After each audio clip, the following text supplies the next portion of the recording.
ఓం శ్రీకృష్ణ పరబ్రహ్మణే నమః.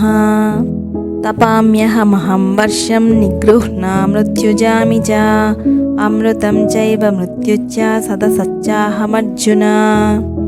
తాత్పర్యము: ఓ అర్జున, నేను సూర్యకిరణములచే తపింపచేయుచున్నాను మరియు వర్షమును కురిపించుచున్నాను.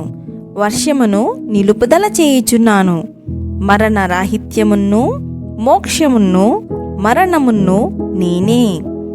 అట్లే సద్వస్తువును అసద్వస్తువును నేనే అయి ఉన్నాను. వ్యాఖ్య: సమస్త జగత్తునకు సమస్త జగత్క్రియలకును ఆధారభూతుడు పరమాత్మయే కనుక సర్వము వారి వలననే జరుగుచున్నదని ఇట వచింపబడినది. దృష్టాంతమునకు ఇచట 3 క్రియలు చెప్పబడినవి. 1 ఎండ కాయించునది, 2 వర్షమును కురిపించునది, 3 వర్షమును బిగబెట్టునది వారే అని.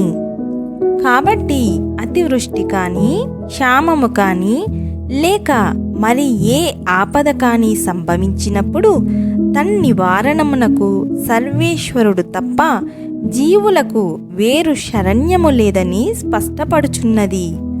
రజ్జు సర్ప భ్రాంతియందు సర్పము రజ్జువు కంటే అన్యము కానట్లు ఆభాసరూపమగు ఈ జగత్తు అధిష్టానమగు పరమాత్మ కంటే వేరు కాదు.